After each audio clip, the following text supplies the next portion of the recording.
The University of Dayton Spring Graduation Ceremony for the School of Law for the year 2023 is herewith convened. Graduates, you were given a medal bearing on one side the image of Blessed William Joseph Chaminade, the founder of the Society of Mary, the religious order that sponsors the University of Dayton. On the other side is the seal of the university. In Chaminade's ever-inspiring example, we entrust you to go forth living humbly, acting boldly, and working imaginatively and prayerfully to build community throughout the human family. At this time, I invite you to place the medal around your neck in concert with the colors of our university.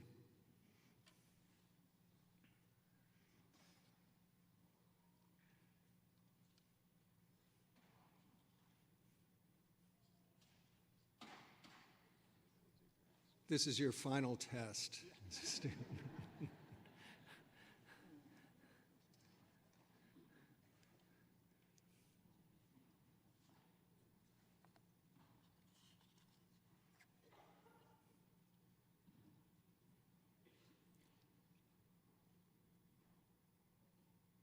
In prayer for our community and communities everywhere, let us pause for an invocation by Father Kip Stander. Please then remain standing if you can at the conclusion of the prayer for our national anthem.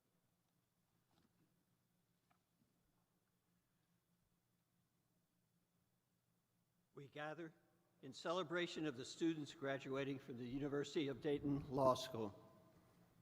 We recognize their achievement, and we recognize their formation, a formation to the purpose that they may rejoice with Psalm 40, in saying, "O God, your law is in my heart."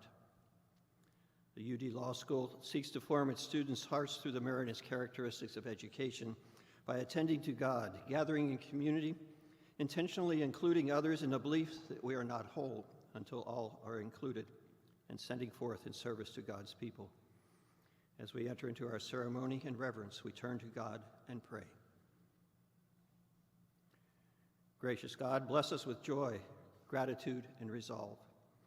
Joy in our accomplishments, gratitude for the support, encouragement, and love we have received, and resolve to continue the good work begun in us.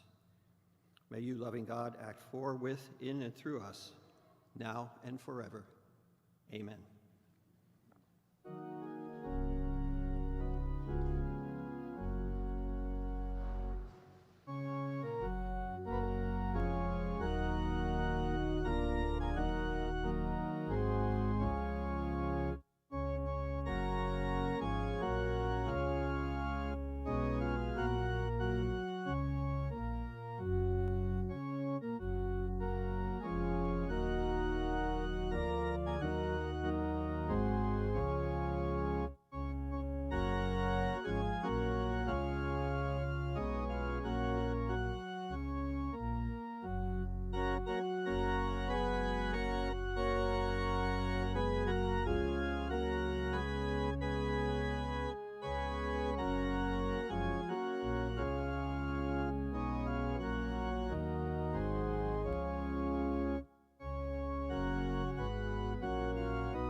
Seated.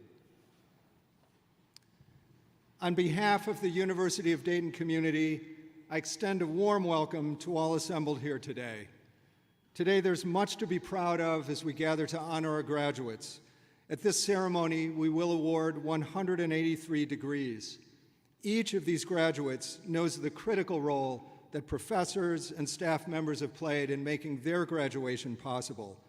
It is with great pleasure that I introduce the members of the School of Law's faculty and staff who are present and invite them to stand and be recognized.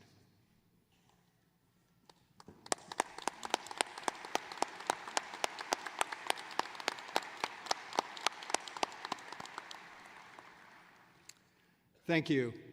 At this time, I'm pleased to introduce the 19th president of the University of Dayton, Dr. Eric Spina.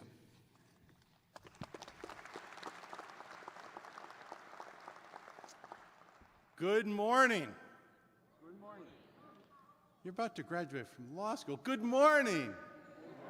That's a little better. I'm very happy to be here with you today to offer my warmest congratulations on reaching this pinnacle of achievement. You've worked incredibly hard, and I can feel the enormous pride of your professors, your classmates, and importantly, your families who are here or watching from around the globe. As I thought about my remarks for today, I reflected on the words of the Reverend Dr. Martin Luther King Jr., who said, quote, "Life's most persistent and urgent question is, what are you doing for others?" As you embark on your legal career, keep that question at the forefront of your mind and let it nag you a little bit. What am I doing for others? As a graduate of a Catholic and Marianist law school, you know law is much more than just a career. It's a vocation that asks you to balance being an excellent lawyer in the profession with being a humble servant leader in the world. I'm confident that will you use your law degree to seek justice for all, particularly the powerless and the marginalized. While we strive to be the university for the common good, it is this approach, caring for the powerless and marginalized as part of your vocation, that puts our aspiration into action. I urge you to deliver legal services with empathy and compassion for all who seek your help, no matter their circumstances in life. That's what sets a UD lawyer apart. I'm quite confident about the prospects for you, the class of 2023, and the mark that you will make on the world. Why am I so certain? First of all, you're resilient. You may not have envisioned taking part in an oral argument over the phone or resolving a dispute on a Zoom call during your early days of law school, but the practice of law in the days ahead will continue to require you to be flexible, creative, and open to practicing outside the box. The resilience you have shown as a law student tells me that you have the fortitude to be a strong and effective advocate, no matter the complexity of the issue or the desperate need of the client. You are flexible. Neither the law nor society is static, or will ever be. Under the mentorship of your faculty, you've acquired the critical thinking and analytical skills that you'll need to deal with life's inevitable curveballs. As a Marianist university, we educate for adaptation and change, and you've learned to be flexible in the face of change, a lesson that will continue to serve you well, since very few things in life are certain. Finally, you're a problem solver extraordinaire. Think of all the hands-on practical experiences, from representing clients in the law clinic to working side by side with lawyers in the greater legal community during your externships, that have challenged you to figure out the most complex of situations so that you could counsel others, serve as an advocate for justice, and at times be a voice for the voiceless. With your University of Dayton law degree, fortified by a Catholic Marianist mission as your moral compass, you are prepared to adapt in a changing world.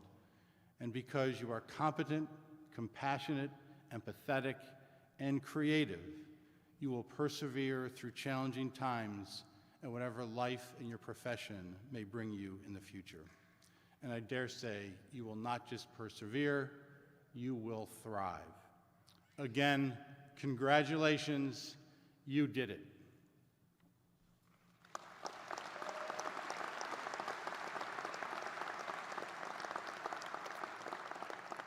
At this time, I'm pleased to introduce Andy Strauss, our Dean of the School of Law. Andy?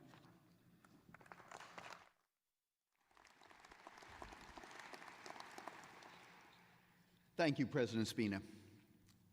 On behalf of the faculty and staff, it is my great privilege to welcome you to the commencement exercises for the JD, MSL, and LLM class of 2023. This year we celebrate many Dayton law milestones and other markers of change. Among them, exemplifying our pride of place as one of America's most innovative law schools, in the fall of 2019, we were among the first 4 ABA-accredited schools to accept a class of students into an online JD program. And now, 4 years later, those students will receive their diplomas this morning. Boding well for the future of that program, I am very proud to announce that all 3 of our first graduates who finished early and took the February bar exam passed that exam.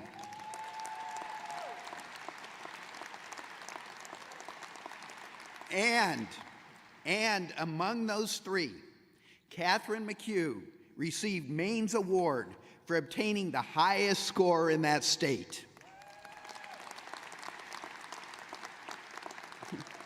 So congratulations to Catherine, and congratulations to all of our class of 2023 February bar passers, both online and residential, where we also, by the way, have 100% February bar pass.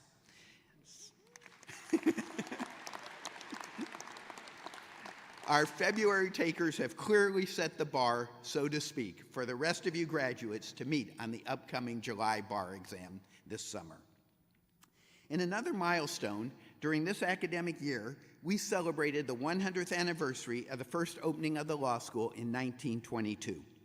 The school began with 20 students taking night classes from adjunct faculty in one room in St. Mary's Hall. Little could Reverend Joseph Tatlaff, Dean John Shea, and the other school's founders have imagined that 100 years later, we would be a global law school, boasting partnerships with 13 law faculties around the world and graduate students from 37 different countries, or that we would be graduating this year 183 students from 4 different MSL, LLM, and JD programs. In another kind of marker of changing times, Professors James Steiner Dillon, Pamela Isvaranu, Kate Jackson, and Jebel Shabalala will be leaving the university. Each in their own way has contributed greatly to the School of Law, and they will be very much missed. And I'd also just like to note that my wonderful associate dean is going to be leaving that post to take on a faculty position, Lori Shaw, and she's been my partner for the last 7 years, and I'm very much going to miss her. Finally, a personal milestone. 2 weeks ago, I announced that I too will be stepping down from the deanship at the end of the fall semester. The decision after 8.5 years to join the faculty and transition to the next stage of my career was a very difficult one. Being your dean has been a tremendous honor and the highlight of my professional life. During my deanship, we have been on a remarkable trajectory towards becoming one of America's great law schools, and I am so proud of everything we have accomplished. I have enormous gratitude for our outstanding faculty, staff, students, university partners, President Spina and Provost Benson, and our entire UDSL family of alumni and friends. I thank you all for making this incredible journey with me. All of these milestones mark this day, but today's biggest milestone, and the very purpose of this commencement ceremony, is to commemorate all of you graduates commencing into a new post-law school chapter of your careers. Graduates, after 2, 3, or 4 years of preparation, your student days are at an end. Your futures are, of course, very unknown, but what is certain is that your impending lives as legal professionals will be very different from your past, and that they will also be very different from anything previous generations of legal professionals have known. We are, after all, going through technological revolutions in a great many areas. But nowhere is the current pace of change more awe-inspiring than in the dramatic advent of generative artificial intelligence that bursts upon the scene just months before your graduation and promises to upend the legal services industry as we have known it. You can ask AI programs such as ChatGPT and its legal industry cousins to perform any of the cognitive tasks that define legal work. Ask it to draft questions for interrogatories. Ask it to answer specific legal questions or draft a memo or a brief or a table of contents. And almost instantaneously, it will produce grammatically clean and compositionally well-structured answers. Yes, it regularly produces wrong content, or in the AI vernacular, it hallucinates. But in a simulation conducted by law professors Katz and Bomarito, the second generation of ChatGPT, GPT-4, already scored in the 90th percentile on the Uniform Bar exam. And remember, this is the most primitive version of generative IA we are likely to ever see. So after all of your dreaded cold calls, late night studying, and white-knuckled exams, you may be thinking, hey, Dean, man, this is a real downer of a graduation speech. Couldn't you have at least waited until after the ceremony to deliver us the news that we're going to be obsolete? Well, clearly there is a difficult truth that AI will much more inexpensively perform many of the formulaic tasks in law. But I actually believe it holds a tremendous opportunity for all of you and for our society. After all, formulaic work becomes pretty boring pretty quickly, and it seems like that with AI doing that work, current client resources and your time will be freed up to improve and expand upon legal services. Where it seems probable that you will add value is in the really challenging, really interesting, higher order problem solving and relationship skills that already define the best of our profession. It will be in that ability to hone in on the one easily overlooked fact in a client's case that AI would not have the subtlety of mind to notice, and that can be expounded upon to become the game changer you need to win the case. It will be in the ability to analogize legal problems in one area of the law to a completely different area of the law, placing the rationale for how the law should be interpreted in a completely different light.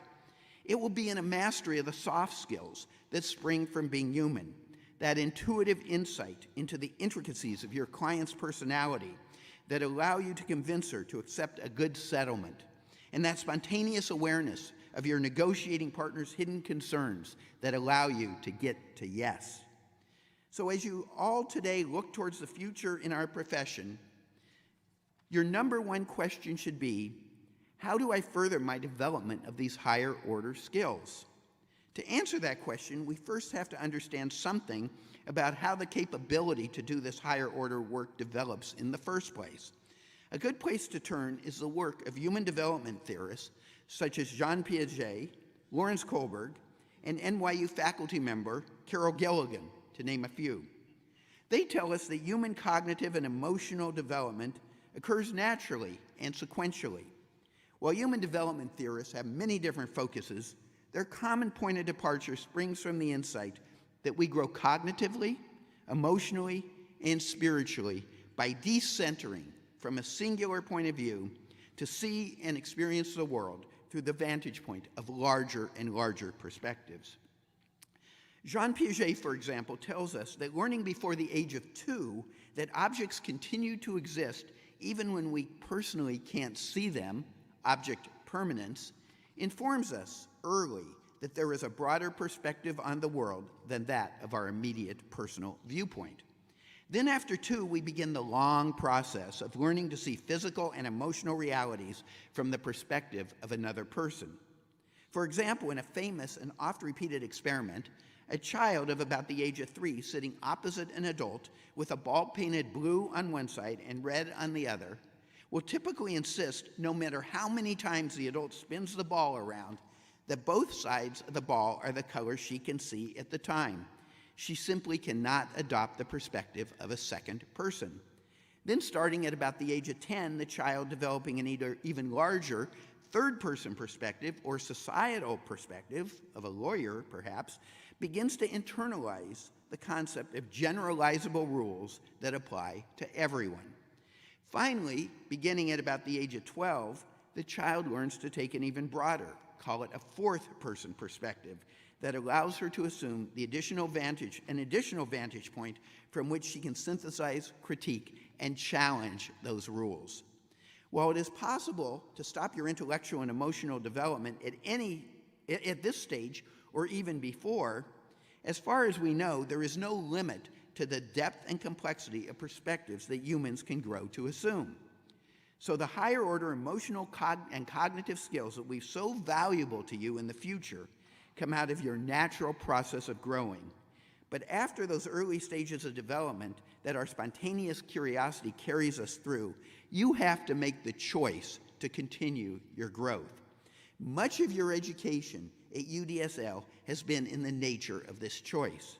Every time you engaged in a Socratic questioning, where your professor asked you to assume the perspective of a plaintiff, and then the defendant, and then the public at large, adopting a third-person policy perspective, you have been engaging in this growth process.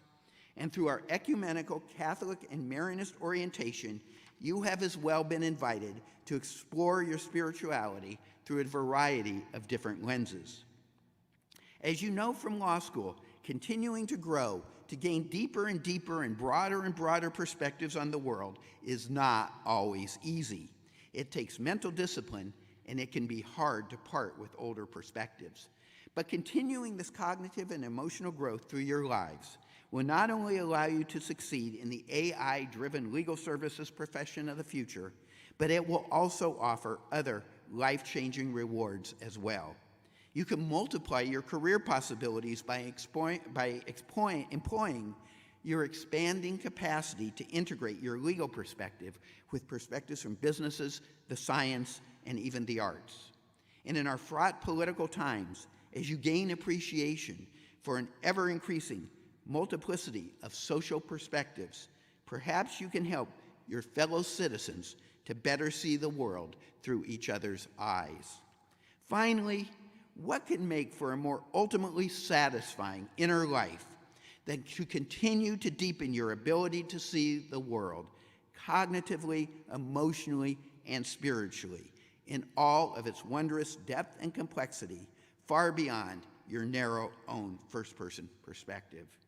In this bold, new, ever-changing world you are entering into, I wish you all the gift of growth, and with it the ability to meet your professional and personal challenges with increasing multiplicity of perspectives, depth of understanding, and ultimately fulfillment of purpose. Thank you all, and good luck and Godspeed. Thank you.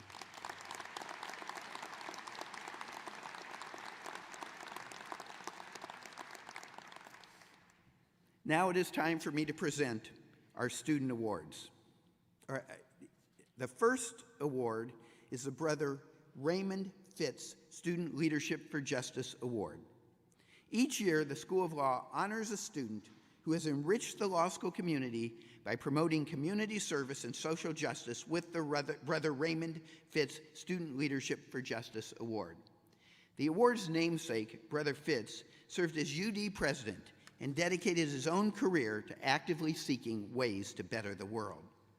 This year's recipient is a student whose outstanding community service and determination to help others represent the best of our Catholic and Marianist tradition, and helps others to represent the best of our Catholic and Marianist tradition.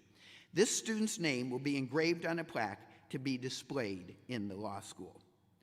Charles Scott Palmer, please stand to be recognized as this year's winner of the Brother Raymond Fitz Student Leader for Justice Award.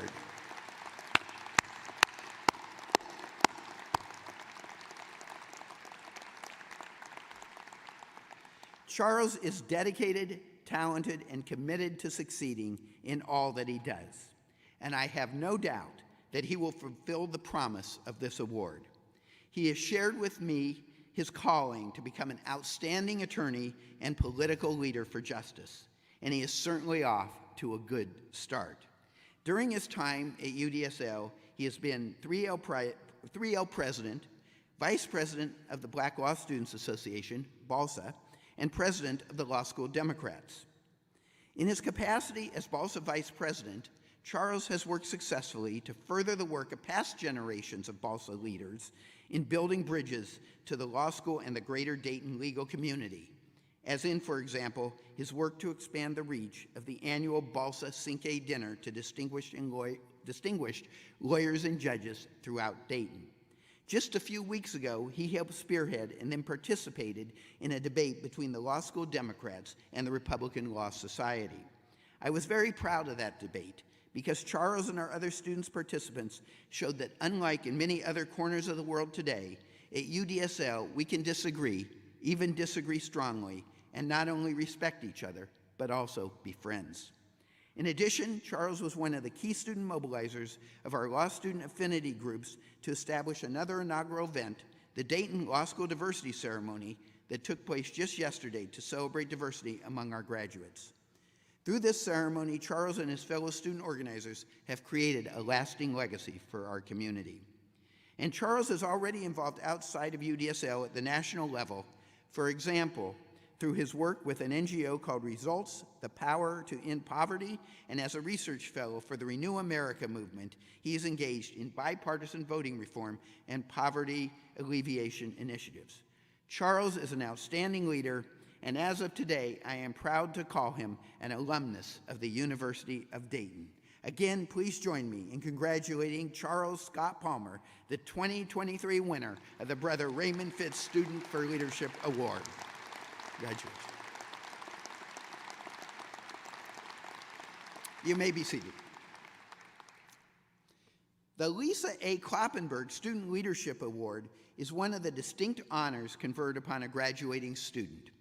This award, which was created by the Student Bar Association 11 years ago, recognizes a student who has made an outstanding contribution to the University of Dayton School of Law by successfully balancing leadership inside and outside the classroom with a commitment to public service and community engagement. The awardee's name is to be engraved on a plaque to be displayed in the law school. Wendy Palmer, please stand to be recognized as this year's recipient of the Lisa A. Kloppenberg Leadership Award.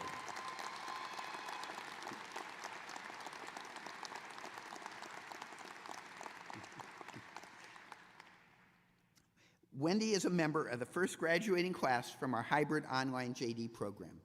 Demonstrating her pursuit of excellence through public service and community engagement, Wendy was elected in her second year as the first representative for the online students to the Student Bar Association, and she has served ever since.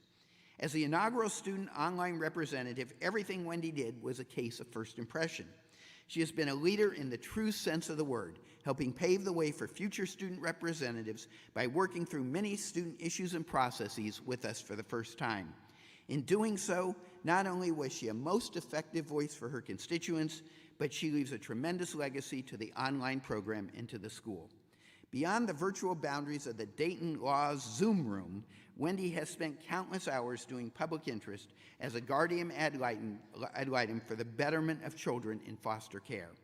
As a guardian ad litem, she has been responsible for representing the best interest of children during guardianship proceedings, and in this role she has appeared in court proceedings on behalf of children, and beyond guardianship itself, she has helped facilitate the process of adoption. With all of the obligations and responsibilities of working full-time and being a student, Wendy has still managed to accrue over 50 hours of community service. Again, please join me in congratulating Wendy Palmer as the 2023 winner of the Lisa A. Kloppenberg Student Leadership Award.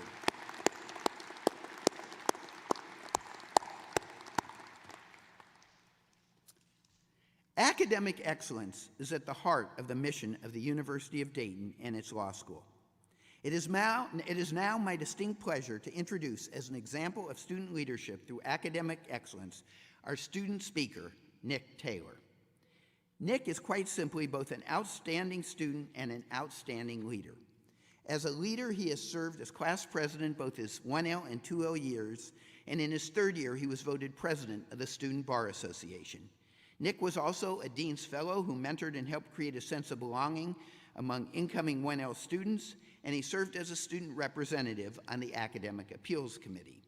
In fulfilling his leadership responsibilities, there is no doubt but that his background as a dual education and psychology major at the University of Kentucky has served him well. In my observations of Nick's style of leadership, he always makes sure that people he interacts with feel heard and valued.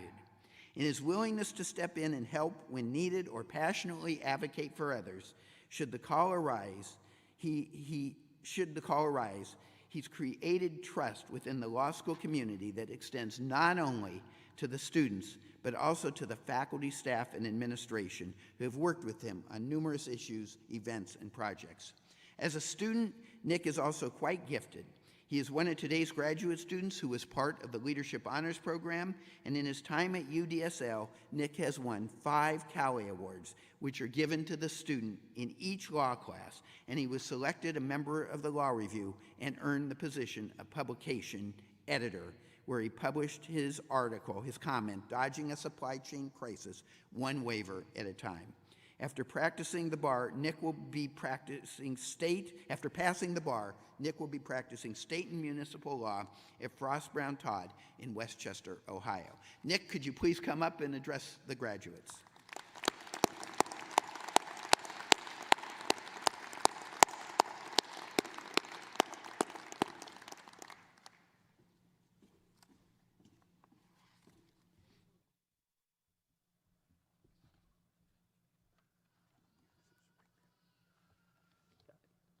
Thank you, Dean Strauss. The first person I told that I wanted to be a lawyer was my mom. We were hiking a mountain on vacation in Southern California about 6 years ago. It was just me and my mom on top of this mountain. I said, "Mom, I think I want to be a lawyer." Now, it's pretty easy to feel somewhat overly ambitious when you're on top of a mountain overlooking the ocean. But you know what? She didn't care. She said, "You should go do it." What I didn't account for is what I would face when I got to the bottom of that mountain. People pointing out that my grades weren't good enough to get into law school. Maybe they were right. Or that graduate tuition, it's pretty expensive. Or that the world has too many lawyers. Or that my LSAT score is mediocre at best, and I simply did not have what it takes to become a lawyer. Now, I bring all this up because we all face similar challenges when coming into law school. In class of 2023, today you get to thank those people. You get to thank anyone who ever doubted you for giving you the motivation to succeed, because you certainly proved them wrong. We started our law school journey at the bottom of a mountain in the middle of a global pandemic. Due to COVID precautions, we were not even allowed in the school building when we started. We had to learn how to case brief, outline, think like a lawyer, completely over Zoom. And today we get diplomas. But these pieces of paper they're giving us, they don't say we went to law school during a global pandemic. We can't put that on our resumes either. However, you won't hear us complain, because this group just did something that very few people can do. And we did it together. We throw around the word community a lot, and rightfully so. But when I think of our class specifically, what we have been through, and how we've bonded together through this experience, the word family comes to mind. It does not matter where you came from, how high you were ranked, or if you just bombed a cold call. When you meet members of the class of 2023, you are a human being, and you can count on being treated that way. This was evident to me in my first few weeks here. I did not know many people in Dayton, but I had a group of law school friends take me in immediately. That's family. Or about 3 weeks into my first year, I saw an opportunity to run for the Student Bar Association. I did not know what that was, let alone what I was signing up for, but I had classmates whom I'd known for less than a month at this point, encouraging and supporting me. That's family. Coming together for Barrister's Ball to have a meal, celebrate, and dance, or whatever you want to call it. Our 3L intramural basketball team, learn it handles, balling on 19-year-old freshmen every Wednesday night. Except for that last team, they beat us pretty good. They must have been sophomores. Anyways, that's family. or having a student you don't know very well make a one-off comment to you that people want to hear what you have to say. That's family. Everyone in this room and watching on that YouTube link is a part of that family. To all the parents, grandparents, siblings, teachers, and friends, thank you. Graduates, we didn't sit a year out during COVID like a lot of people told us to. That probably would have been the easy thing to do, maybe even the right thing to do. And I don't mean to stand up here and point out the obvious, but this experience, it was hard, somewhat traumatic. And as with all hard things, it sure would have been easy to get caught up in yourself, your problems, your struggles, and forget about everyone else. It sure would have been easy to say, I don't care what's going on around me. I'm concerned about my job, my rank, my grade. Now, those of you familiar with UDSL, this community, and the people graduating here today, you know right away that that is not us. We do not focus on ourselves. We decided very early on that we are not going through this alone. I'm sure there are probably a lot of places you can go to law school that are not like that, but not here, not UDSL, not the class of 2023. Our focus was on working together, not against each other. We stood by each other through a 12-week fall 1L semester without a single day off. We stood by each other through every early morning and late night. We stood by each other through the countless hours in Keller Hall. We comforted each other through defeats, and you can bet that we celebrated each other's wins. And because of that, we grew even closer. Most importantly, we never gave up. We never gave up on ourselves. We never gave up on each other. Anytime we wanted to quit or take the easy way out, we refused because excuse is simply not in this group's vocabulary. Pause for a second. Take this all in. Right now, we're on top of that mountain. Now, it may not be Southern California, but hey, the sun's shining today. There's not a place in the world I would rather be right now than UD Arena in Dayton, Ohio. And it feels good, really good. But in a few days, we start back at the bottom again. But you know what? Who cares? We've done it before, and we've proven time and time again that we are more than built for this. We are not done, not even close. We will continue to work together, treat people right, and work as hard as we can to be the best people and lawyers that we possibly can be. We will strive to help our clients, serve our communities, and represent the values that this place instilled in us. And the next time that we're on top of that mountain together, we will look back knowing that we did things the right way, because as Dayton Law alums, that is just who we are. Thank you.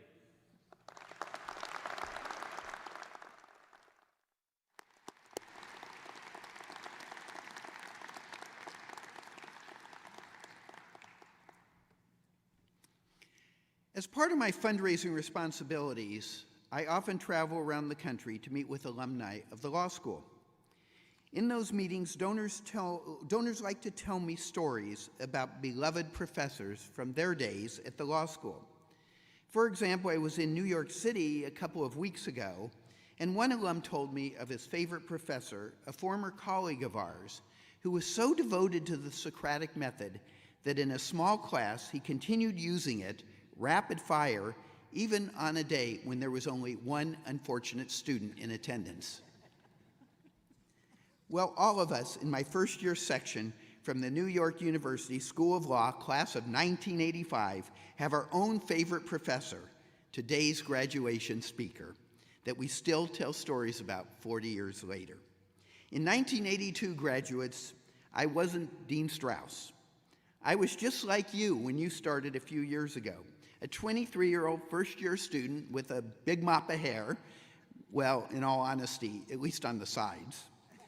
On the first day of class, I stumbled into civil procedure with Professor John Sexton.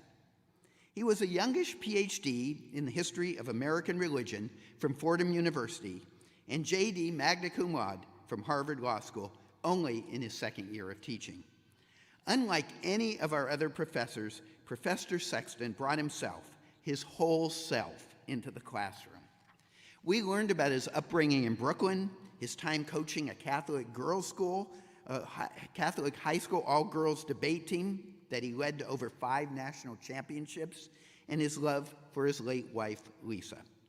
We learned how he had so treasured his time at Harvard Law School that he took a year off after his second semester to fill in the intellectual gaps left unexplored in the freneticism of his first year. We heard stories about his time clerking on the D.C. Court of Appeals for Judge Bazelon and on the U.S. Supreme Court for Chief Justice Burger. He even brought in his young son, Jed, to meet our class. This man had clearly had an amazing career by the time he became our professor, but none of us could have foreseen what was to come next. 3 years after I graduated, in 1988, he became the dean of NYU Law School, where he presided over one of the most significant law school ascendancies in the history of American legal education. Then in 2002, he left the school to become the 15th president of NYU, where he performed his magic once again. In this short introduction, I cannot possibly do justice to all of the incredible diversity of other accomplishments he went on to achieve, from his chairmanship of the Federal Reserve Bank of New York to his civic leadership around the world.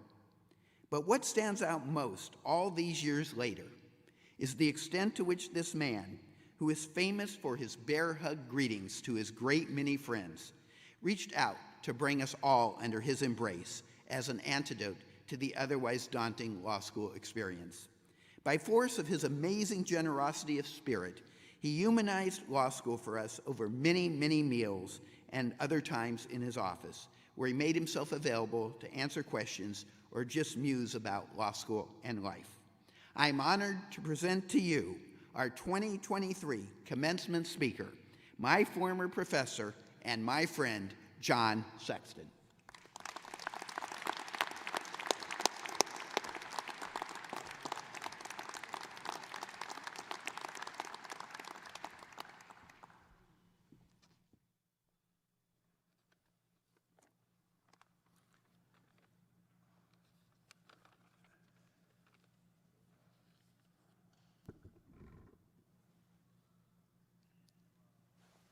So it's pretty emotional for a person who was put on earth to be a teacher to be introduced by a student you love 40 years after you've been privileged to have them in class. But this is not about me, although your president is a friend going back to his days in Syracuse. Thank you, Eric, for having me here. And 2 of my brothers by another mother, just because my family doesn't trust me to wander around the world by myself. A Dayton parent, Arthur Brown, one of the great journalists in the world, and a landlord with a heart, Steve Breskin, for the first time in their lives perhaps, put on academic gowns and came out here with me to make sure I could be here with you. But this is in the spirit of the talks that have gone before, and it's quite palpable in the room to feel the spirit of this law school, of this university, of Father Chaminade, of the Marianist tradition, and I say that as person deeply committed to the Jesuits as opposed to the Marianists. But the Marianists are, in a way, Jesuits with a heart. This is a day for you. It's really quite wonderful to look out and see you. Just, if you would, and this picks up on the closing words of Nick's speech on behalf of the class, understand that today is a sacrament. It is a liturgy. We dress differently. We put on medals. We bring in people to grace the day with comments. You even occasionally have two friends bring in a person with a Brooklyn accent that needs a simultaneous translator. All of this is designed, you understand, to make this day a sacrament. The sacred is that which we put apart from the profane. This is a day that is unlike other days. That's what a liturgical moment is. So do me a favor, if you would, graduates, just stand, all of you. Stand and exchange, whether by hug or a handshake or a wink. Just look around you, take in the people that are around you. I'm talking about the immediate, these people with whom you've toiled in all kinds of ways. And just exchange the gift of peace. And congratulations. So you see, we set this apart, stay standing for a moment, we set this apart to create a memory. You know, life is about a series of memories. You have to hold on to the joyful memories of a day like this to sustain you when you're being buffeted. Now look at the people that are deriving real joy from your happiness. Look at the loved ones, find their waves, wave back, blow them kisses, create a memory for them and for you, and say in your heart, thank you, thank you, thank you, thank you. Now look at your faculty. And look at the one who's going to be dean of a law school and invite you back to Babylon for a few minutes. Far less time allotted to me than he took to himself, I should point out. But in any case, and that's comforting for you, just make eye contact and then sit down and relax and let me say a few words to you that are, I think, they're designed to be in the spirit of this place, and frankly, they resonate starting with Eric's remarks right through the remarks we've had. Grace. Grace. It's a word with many meanings. We speak about elegance and grace. However, in the sense I mean it, we have unearned gifts. They just were given to us. And you have a set of graces that you may not realize you were given. The first is that you were born smart. You could have been born dumb, even really dumb. But you were born smart. You didn't earn that. It just happened to you. You ever think about that? And then another thing, you know, there are 50 million children in the world. I've spent the last 7 years working intensely with refugees, displaced people, children. There are 50 million children in the world who won't meet a teacher for a single day in their entire lives. Another 350 million that can't get past the 4th grade, no matter how smart they are. And you know what? A lot of those people were born smart, but they were born in the wrong place, to the wrong folks, where they couldn't show that. So you were given a grace. You had nothing to do with it. Now, you began working on it. You're only about 20% of the way through the journey, and really only about 5% of the way through the real intentional part that you could shape. And then you were given another grace. You ended up here at this extraordinary place, whether it's through hybrid or online or residential. You're here, and you were in this place that emphasized, as you've heard today, emphasized intentional meaning to your lives as a lawyer. You're going to be people for others. Okay? So I come from a different place. You know, I come from the streets of Brooklyn, but I know your school. I know the Dayton Flyers going back to the great basketball teams of the 50s. I'm very old. I'm 80 years old.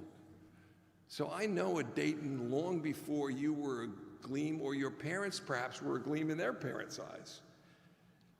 And I followed this place, and I particularly followed it because your dean is a beloved former student, and he said something really important today. He's going through a threshold of himself. You may not realize this because you don't think of your deans and your teachers, but I'd like your dean to stand up and you to recognize the fact that this is his last graduation, and thank you, Andy, for making this place what it is.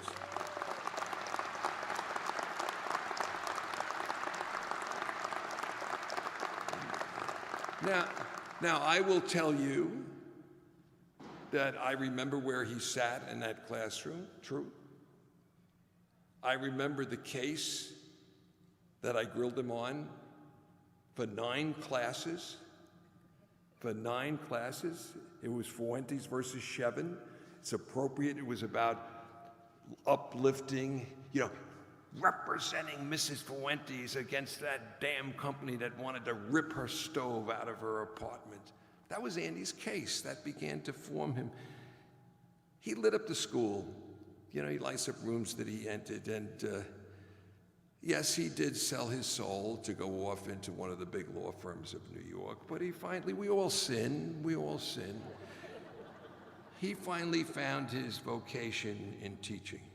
And he found it at a great place. You ever think of this? This is this wonderful Marianist school and a law school in the spirit of Father Joseph Chaminade, who famously said, read the signs of the times. Now, I'm not going to talk to you about artificial intelligence, why the guy would spend that much time talking about something we know nothing about is a mystery to me. Somewhere along the line, I think I failed. But you are a remarkably diverse set of men and women. In some ways, pioneers because of the online program in American legal education. You're going to use your degrees in many, many different ways. Some of you will be, as my son is, storefront lawyers, or as my daughter is, representatives for poor children.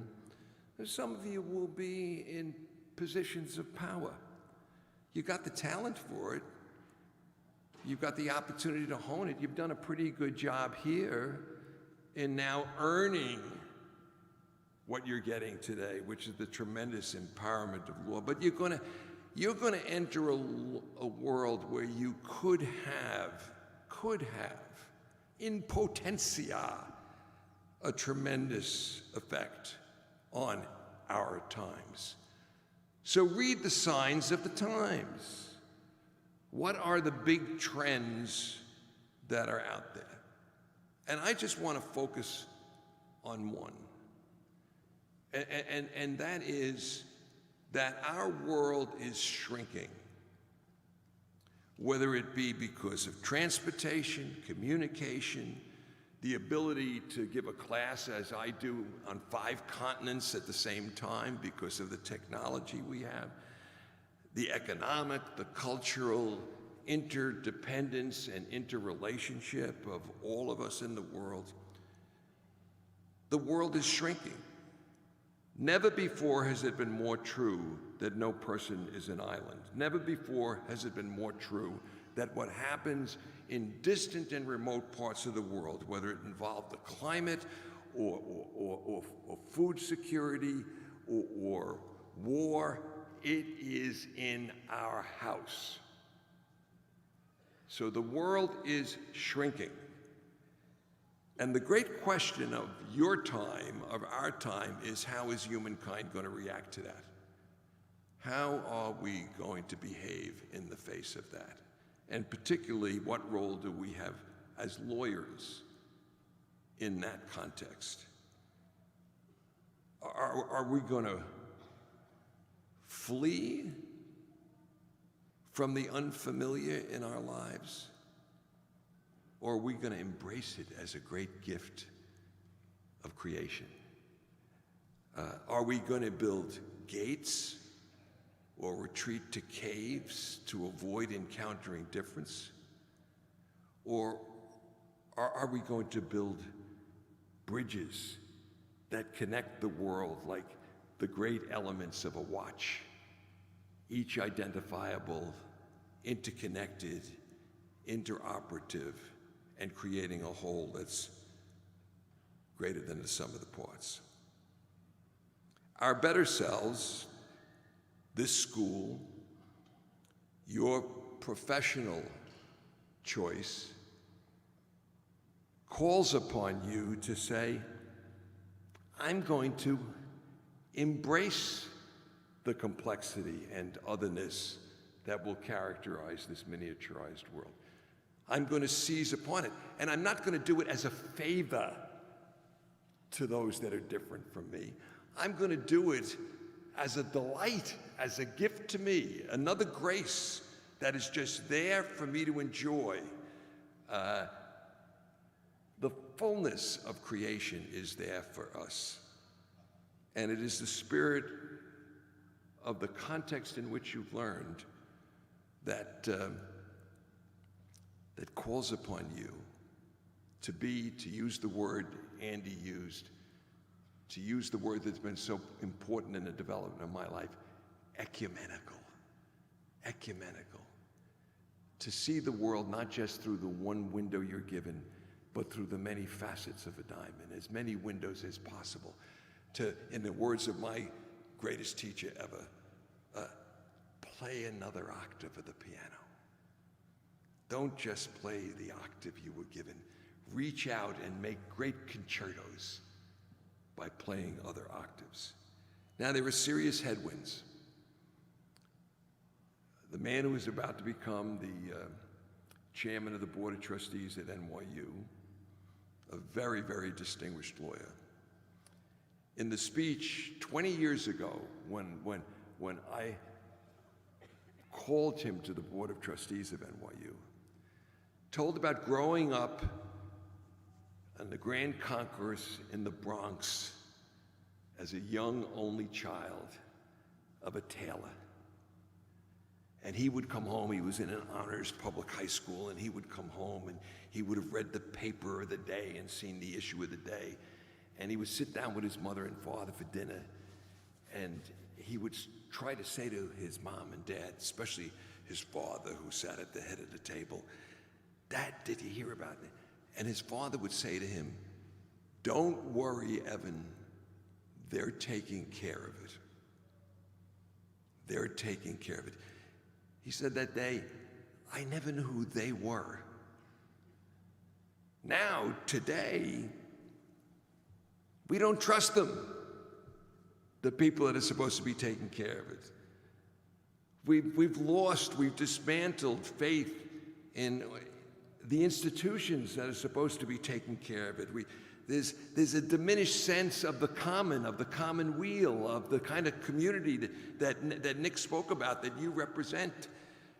There's a tendency of our leaders not to sacrifice for a good that will come through intergenerational passing forward, but to seek only for themselves, perhaps power, perhaps financial reward.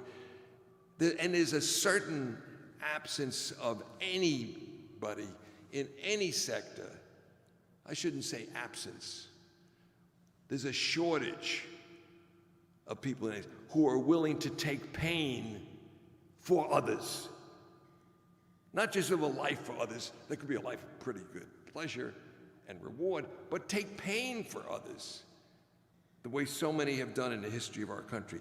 Here you enter the picture. Here you enter the picture, and this is the memory I want you to take from me on this sacramental day. Law is sacred in our society. Law is sacred. You are now the priests and priestesses of America's civil religion.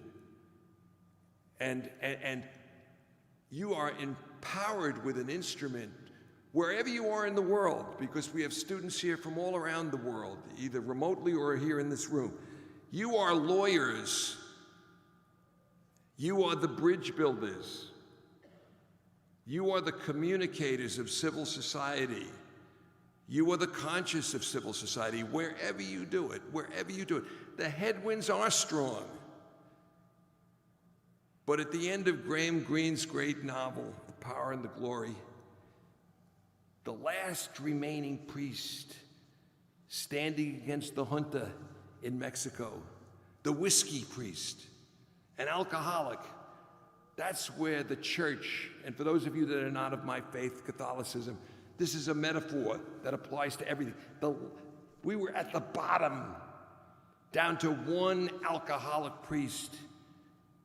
And the last scene in the novel is there was the knock on the door, and there was the boy who had come to the priest for instruction. You are the hope. You are the hope.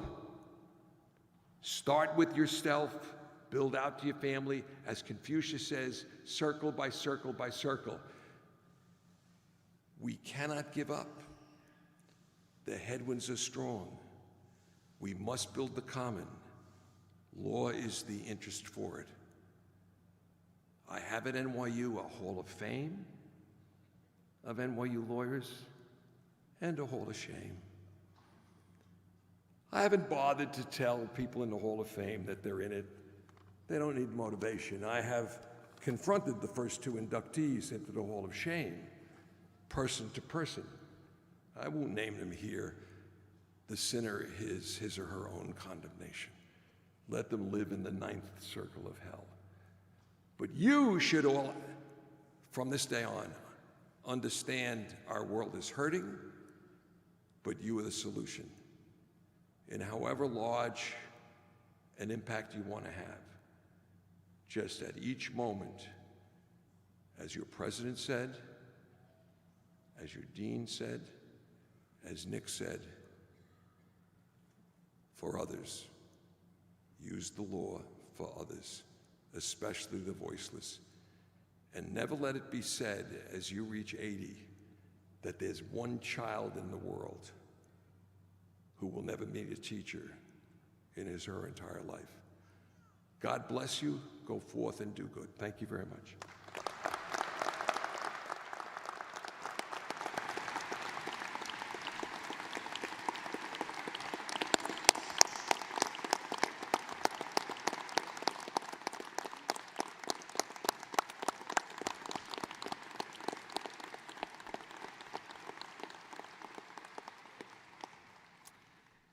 Thank you, Dr. Sexton, for those inspiring remarks. At this time, our president, Dr. Spina, and Dean Strauss will confer the degrees upon the graduates of the class of 2023. Dean Strauss. Will the candidates for the degree of Juris Doctor please rise?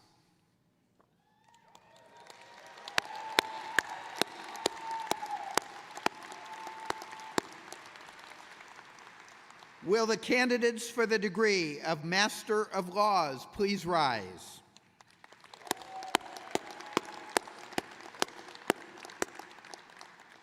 Will the candidates for the degree in the Master in the Study of Law please rise?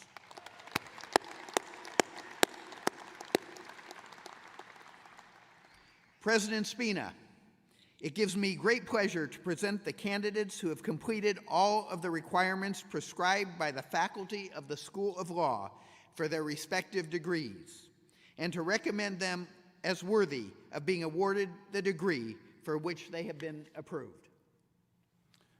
Honorable Dean Strauss, in my own name, in the name of the University of Dayton, and by virtue of the authority vested in me by the Board of Trustees of the University of Dayton and the state of Ohio, I confer upon the candidates the degrees for which they have been approved.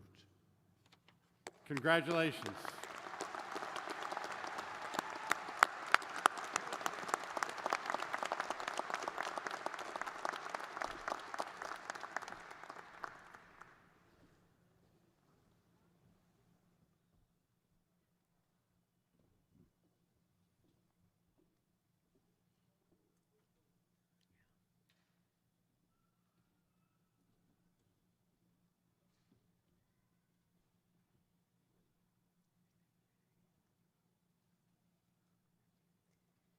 Candidates for Juris Doctorate: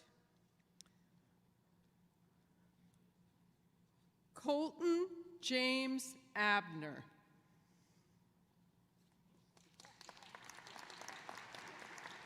Allison Lynn Airend.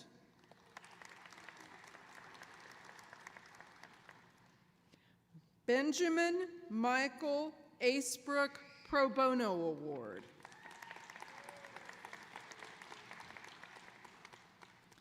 Elizabeth P. Avila, cum laude.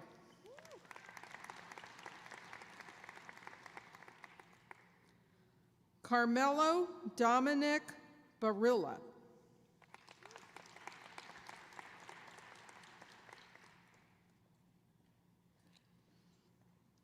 Chelsea A. Barnett, pro bono.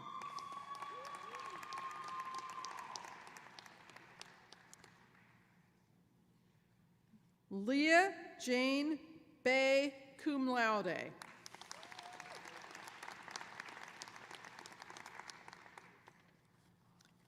Terrell Preston Benny.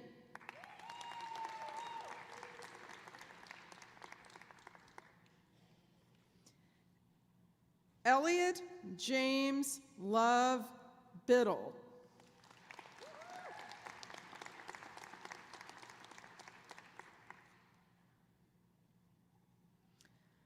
Megan Nicole Bosley.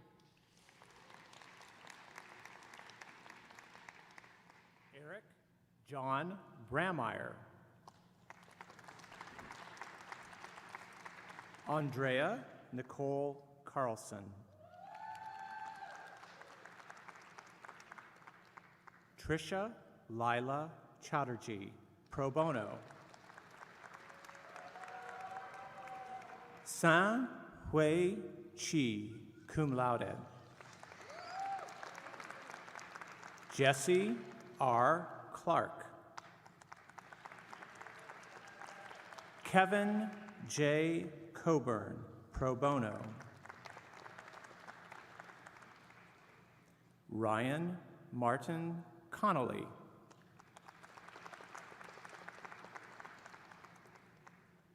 Jake Michael Cropper.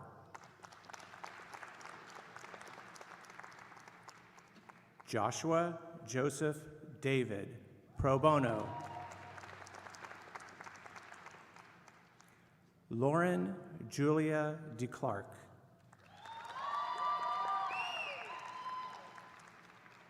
Nathaniel A. Dodd, Jr.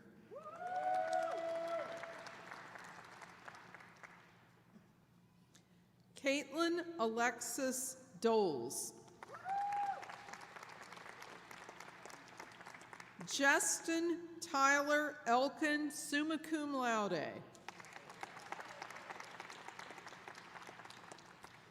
Odalise Alondra Fajardo.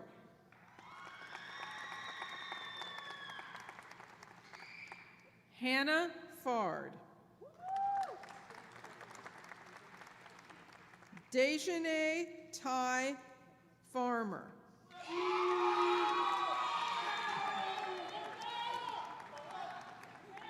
Derek Michael Faulkner.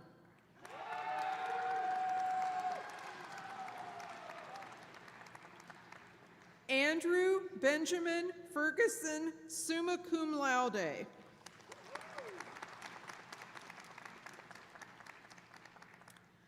Victoria Elizabeth Flynn.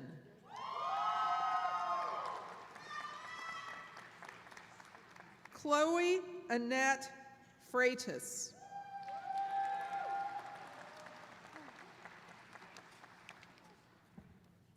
Megan Marie Fry.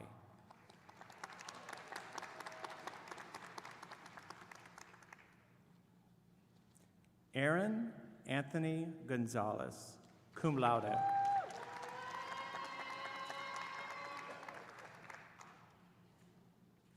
Brandon Lamar Hairston, pro bono.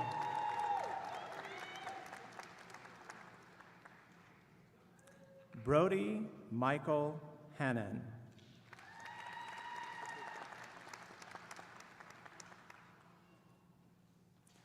Nicole Claire Hendricks, pro bono.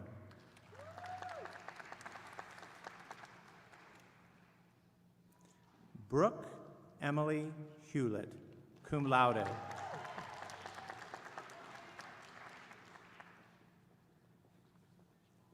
Amy Sue Highfill.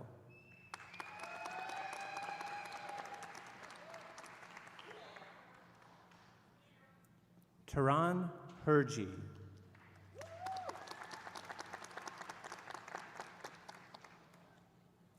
Madison Pauline Holbein.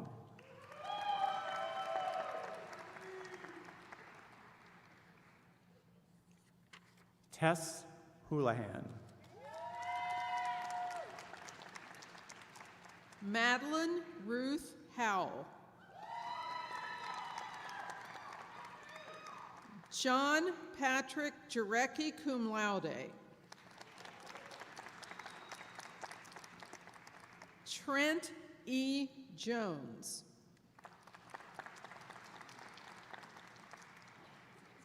Kayla Shim Jurgens, summa cum laude. Jessica Grace Kelly.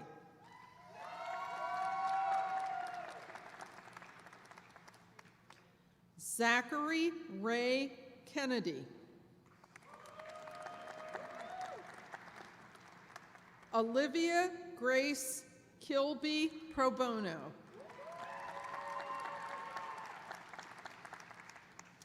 Nicole Marie Lawless.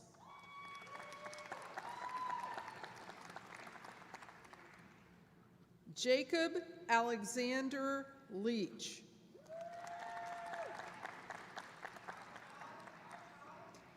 Noah Stephen Lessick.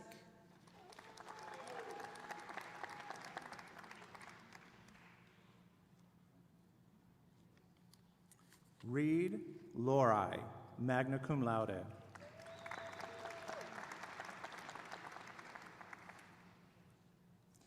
Nicholas Alexander Lubansky.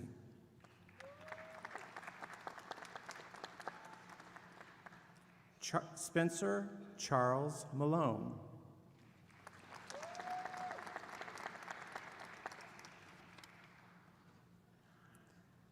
Maria Aurora Mancha.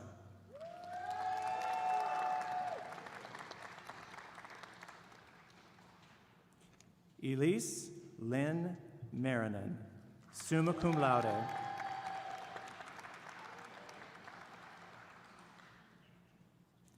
Kyle James Martin.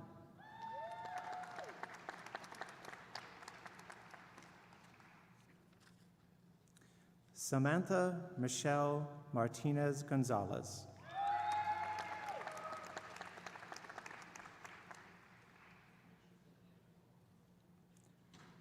Allison Faith Mock, cum laude.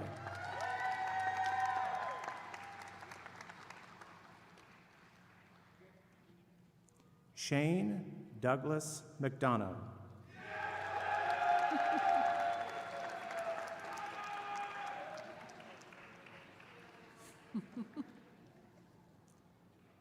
Catherine Elizabeth McHugh.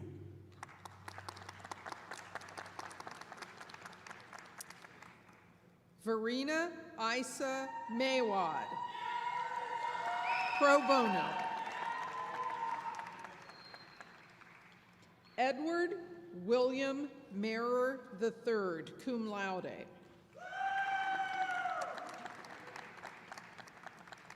Jackie A. Menunga, cum laude.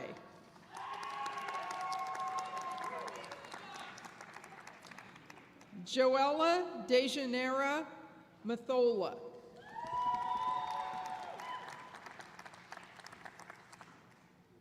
Allison Sue Miller.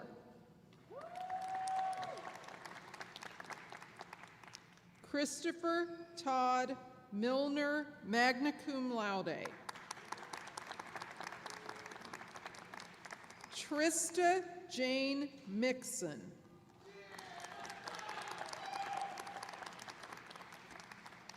Robert Joseph Muma, magna cum laude.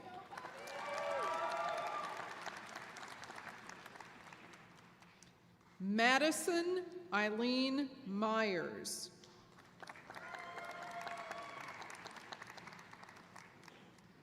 Wendy Lynn Palmer, pro bono.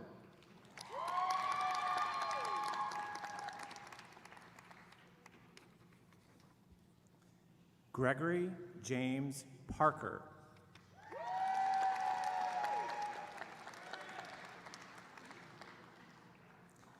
Benita M. Patel, pro bono.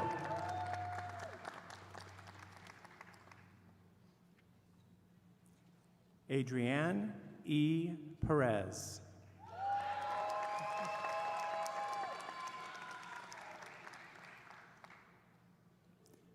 Adriana Nicole Perez, pro bono.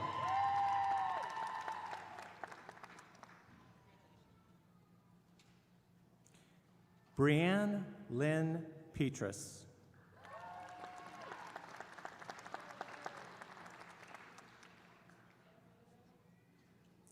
Jada Alexandra Poorman.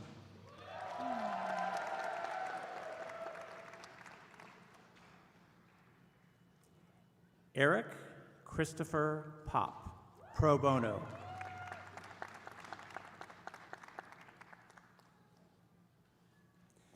Ryan Paige Purcell.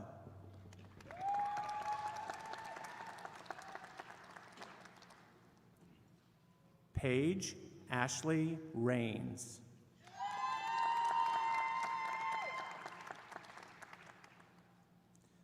Mackenzie Faith Reiber, pro bono. Anthony Louis Robledo.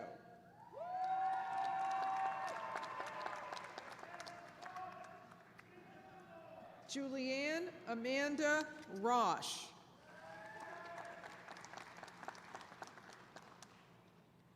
Michael John Ruffalo.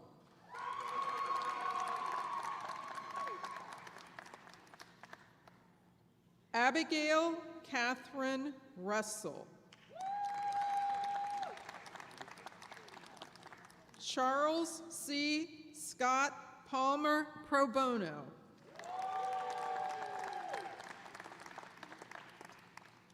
Chris Seat.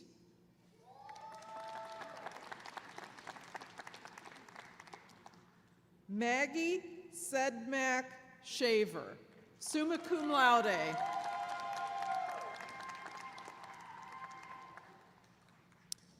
Radhika Shukla, magna cum laude, pro bono.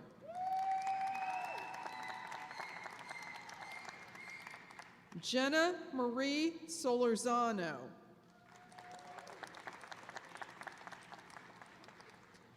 Benjamin Allen Sorg, cum laude.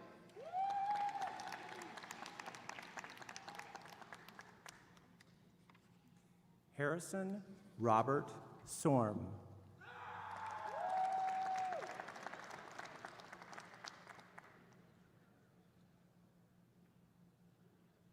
Alexis Hunter Starroast.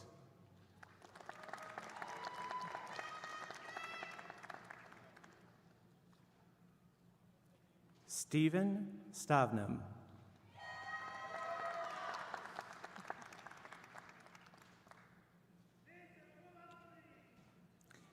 Danielle J. Swan.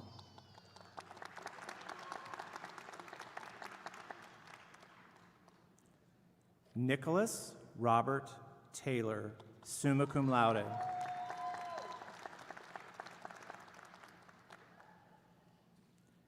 Hannah Gabrielle Thompson.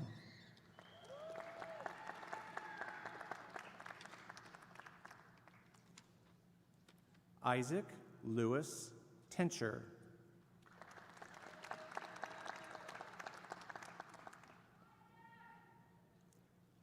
Gareth Thomas Ulmer.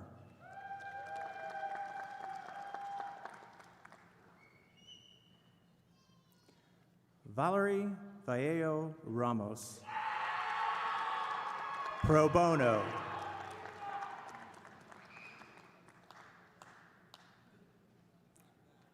Ashlyn Warsitz.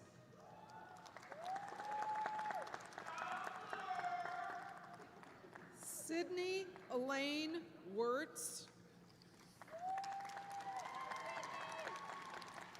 Braden Michael White. Michael Adele White. Robert Edward White, cum laude.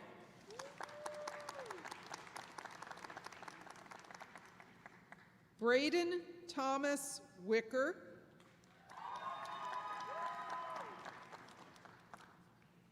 Grant Lee Williamson.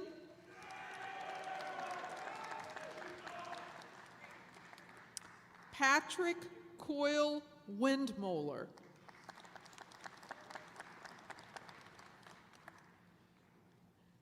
Emily Alexandra Lease Whitker.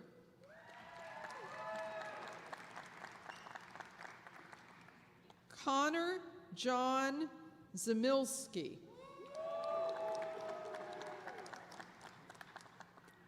Keating Warner Zoss.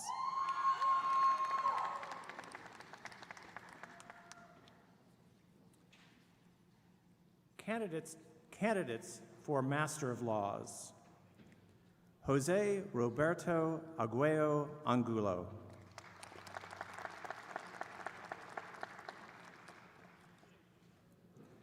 Francisco Eduardo Borja.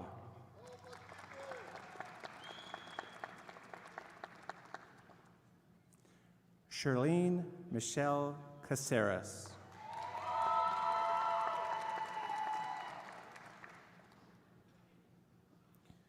Jeanette May Hoplo Dillomes Dixon.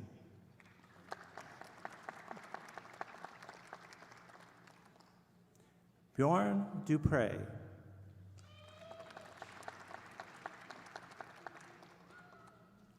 James Powell Jenkins.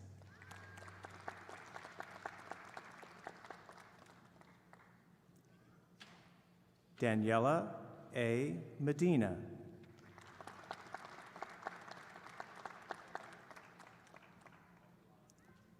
Juliana Cerna.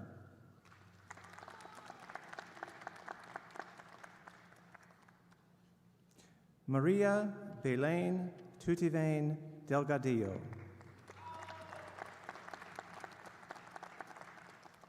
Candidates for the Masters in the Study of Law.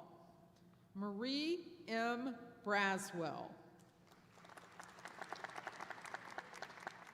Juan Carlos Delgado. Luther Rayfield Lisson III.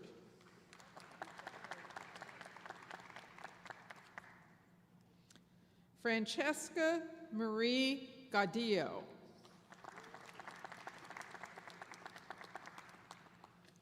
Jennifer A. Gutierrez.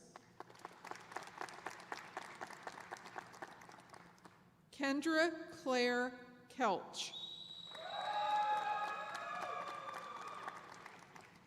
Scott Andrew Kolka.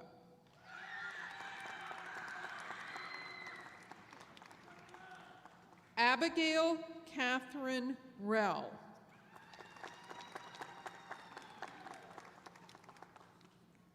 Monica Lee Shawcross. Sandra Lee Shepard.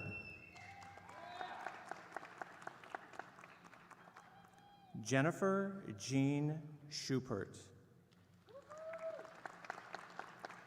Michael Arafal Sia.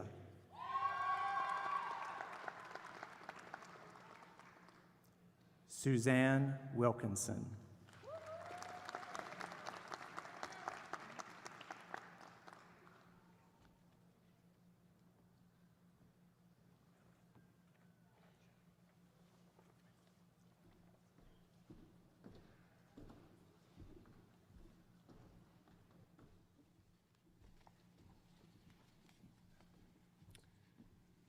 Graduates, congratulations. You've now earned the right to transfer your tassel to the left side of your cap.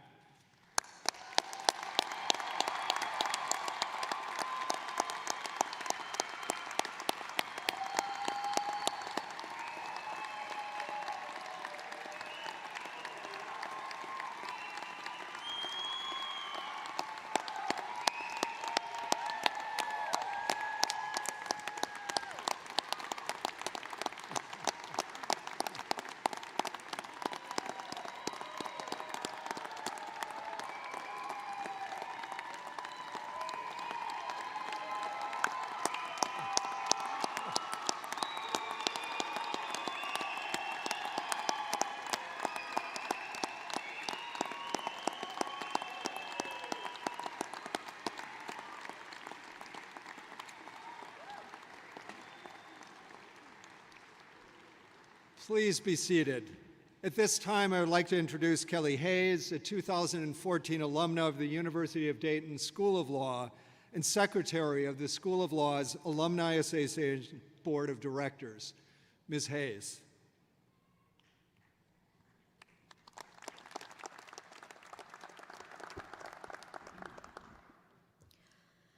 My name is Kelly Hayes, and I'm a proud graduate of the University of Dayton School of Law, class of 2014. May it be the first to formally welcome you to the Alumni Association. Congratulations on such a momentous and tremendous achievement of having earned your degree today. You're now part of a family of over 6,000 members. Congratulations also to your friends, family, and loved ones for having survived this journey with you. If you're anything like me, you might have experienced just a little bit of stress over the last few years and inadvertently took it out on your loved ones. I distinctly recall calling my mom at least twice, probably melting down that statistically someone has to fail the class, so why not me? To spread the abuse out, I called my dad, sisters, best friend, probably grandma, second cousin. They all got a call, so just know that every former student here appreciates you. I have the honor of speaking to you today as Secretary of the Alumni Association. 10 years ago, I never imagined myself sitting on this board, so it just goes to show that you never know what lies ahead. Be open to opportunity, be open to new challenges, and be open to change. Someone gave me some advice early in my career that I'd like to pass along, which is to learn your craft. Learn your craft. If you do that, and you become so good at your craft, you'll become irreplaceable. Luck and opportunity favor the prepared. For some, soon your attention will shift to studying for the bar. This is quite the task that still lies ahead. But if you have any feelings of self-doubt that creep in between now and the end of July, just remember this day and remember how you feel. The bar is just the next step. You earned your JD, you will pass the bar. I expect everyone's attention will soon shift to their careers and putting your new knowledge to use. Many of your fellow alumni have gone on to accomplish great things, and I expect everyone here today will as well. I encourage you to give back with your time, be a mentor, provide someone an externship, or better yet, a job. Give back through service. You possess highly specialized skills and expertise, and you will always find someone in need. Give back financially. Speaking on behalf of the Alumni Association, we'll wait a few years before asking for your money. But you'll have the opportunity to fund scholarships, those free lunches during the school year, and so much more. The primary mission of the Alumni Association is to foster strong, positive alumni relations, encourage support for, and be a lifelong ambassador to the University of Dayton School of Law. You'll have the opportunity to make the difference in your fellow alumni and your communities, and I encourage you to get involved and give back. Once again, welcome and congratulations. I wish you all continued success on your professional journey.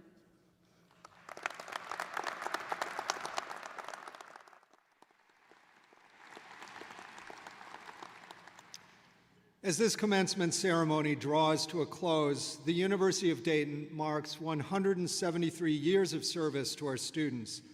We congratulate and salute you, the family and friends of today's graduates, for the important role that you have played to support these students during their matriculation at UD. Let's give another round of applause to family and friends.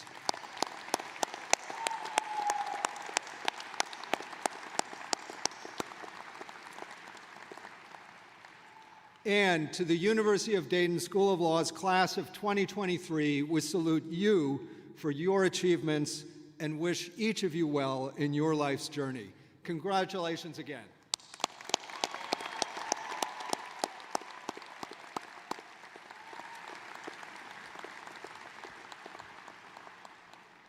Please now stand if you are able for the benediction offered by Father Jim Fitz, and then please remain in your places at the conclusion of the benediction until our guests have left the stage and the academic procession has cleared the main aisle. After the benediction, please exit the arena as we prepare for UD's graduate commencement exercises, which are scheduled to begin shortly. Finally, please join us at Keller Hall immediately following our ceremony for a reception. I thank everyone for attending. As we come to the end of our commencement ceremony, we pray in a special way for those who have received their degrees this day. We pray in thanksgiving for all those who supported them, family, friends, faculty, staff, and mentors. May the challenge to learn, lead, and serve that has permeated their educational experience here at the University of Dayton give vision and purpose to the next steps on the journey of their lives. And so let us pray. Gracious and loving God, we pray for your special blessing on those on whom the university has bestowed law degrees this day. During their time at the university, they have met many challenges in their personal lives, in the pandemic, in our country, and in our world. As they enter professions associated with law, they will be called upon to deal with new challenges, like the gun violence in our country and a world torn by violence and war, especially at this time, the wars in the Sudan and in the Ukraine. May the lessons of solidarity and the common good that have permeated their education be a source of wisdom as they continue their journey in life. Now, as they graduate, we ask you, gracious God, to bless them, that you may teach those recognized this day to walk by faith when they cannot walk by sight. May they be guided by your words and deeds as they continue the search for truth, the truth that will set them and others free.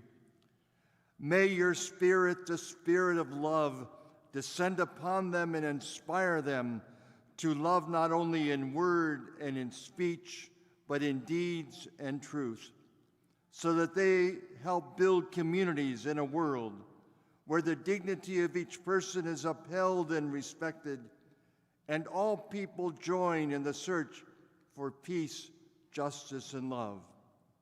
We also ask that the blessing of you, our loving God, descend upon all those who have supported them, parents, family, friends, mentors, and teachers. And finally, may your power and strength sustain all of us, now and always, in our commitment to learn, lead, and serve.